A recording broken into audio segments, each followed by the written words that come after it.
He walked into the bank wearing old shoes and a big sweater, and they laughed. But when he pulled out a piece of paper, everything changed. What happened next left the entire bank frozen in silence. Backhand index pointing right. You won't believe who this little boy really was. Watch till the end, the final phone call will leave you speechless. On a chilly Friday morning, the grand doors of Crestfall National Bank swung open as a little black boy, no older than 10, stepped inside. His shoes were worn, his sweater too big, but his eyes held a fire of purpose. Customers turned their heads, puzzled by his confidence.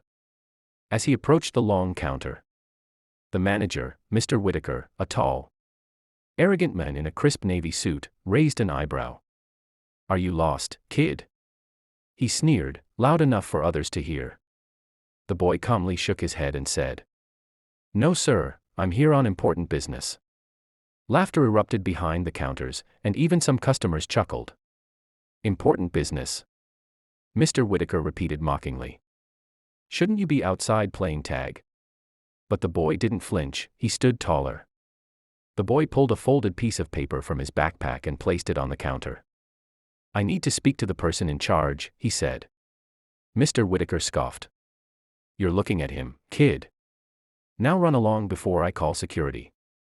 But the boy didn't move. His eyes locked onto Mr. Whitaker's with quiet determination.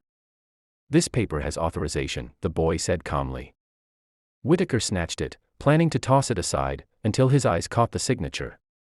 His smirk froze. "Wait a minute. Is this a joke?" he whispered, reading it again. The name at the bottom belonged to someone very powerful. Whispers began to ripple through the bank. Trying to keep control, Mr. Whitaker cleared his throat. "Where did you get this?" he demanded. "From my father," the boy answered. "He said if I ever needed help, I could bring this to your bank." Mr. Whitaker's face turned pale. He glanced around, suddenly aware of the watching crowd. "You're saying your father is David Ellis?" he stammered. The room fell silent. That name was legendary, a billionaire, tech mogul and investor who never showed his face in public. The boy nodded. "And he said you'd remember the call he made to you last year." Now the tables were turning, the once confident manager was visibly shaken. People leaned in as Mr. Whitaker fumbled for his phone, dialing with trembling fingers. The phone rang once, twice, then picked up. "Yes," came a deep, calm voice. Mr. Ellis, this is Whitaker. I believe your son is here at the branch." There was a pause. Then a sharp reply, "Yes. He is there because I sent him. I want him treated with full priority. And by the way, I'm listening on speaker." The bank's main floor froze in stunned silence. Mr. Whitaker's face drained of color as he looked at the little boy, now smiling softly. "Sir, I didn't realize, you didn't care," the voice cut him off. The boy stepped forward and said, "Dad, can I show them the file?" The voice on the line said, "Go ahead, son." The boy pulled out a USB drive and plugged it into the teller's system. A screen behind the counter lit up, revealing a digital plan, a project called Community Rebuild Initiative, pledging millions to uplift underprivileged neighborhoods. Led by none other than the boy himself. Mr. Whitaker's jaw dropped. "You're in charge of this?" he asked weakly. "I'm the founder," the boy replied. "And this bank is supposed to help us launch." The crowd, once laughing, now watched in awe. Suddenly, employees scrambled into motion. Coffee was brought, chairs offered. And the boy was escorted into the private executive lounge. But he stopped. "No thank you," he said. "I'd rather finish what I came here for, like any normal customer." Mr. Whitaker, still shaking, nodded. "Yes, of course, absolutely." People began whispering words of praise, genius, prodigy, future leader. But the boy stayed humble. "I just want fairness. The way you mocked me. You do that to people who don't look like they belong." The words stung. Mr. Whitaker lowered his gaze, speechless for the first time in years. Outside, people were filming the moment, sharing it on social media. The video was titled Asterisk. They mocked a boy in the bank. But then he changed everything. Asterisk, within hours, it had gone viral. Reporters began calling.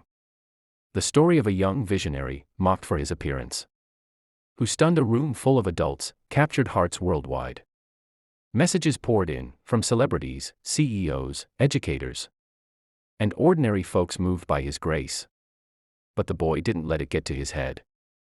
He simply called his dad that night and said, "Thanks for trusting me, Dad. I handled it." Mr. Ellis smiled on the other end.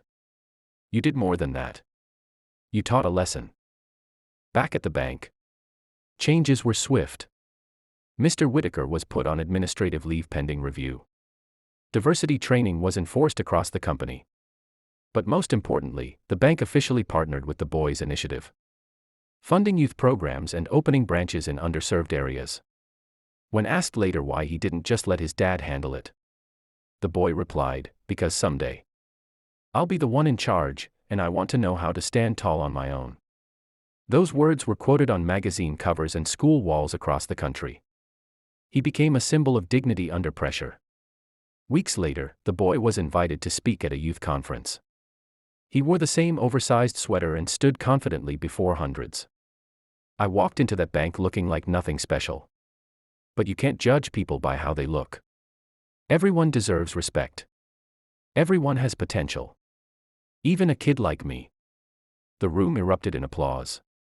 His father sat proudly in the front row, tears in his eyes. Mr. Whitaker, now watching the live stream from home, silently nodded, finally understanding the boy's quiet power. He wasn't just a child, he was a leader in the making. And so, the boy who was once laughed at became a beacon of hope. Not through revenge, but through grace. Not by shouting, but by standing firm. His story reminded the world that greatness wears many faces, and sometimes it walks in with a backpack and a dream. The phone call that stunned the bank didn't just change one moment. It sparked a movement. From that day on, every time someone walked into that branch, they saw a plaque on the wall, "Respect is priceless." Inspired by the youngest visionary to ever walk through our doors. And that boy, he was just getting started.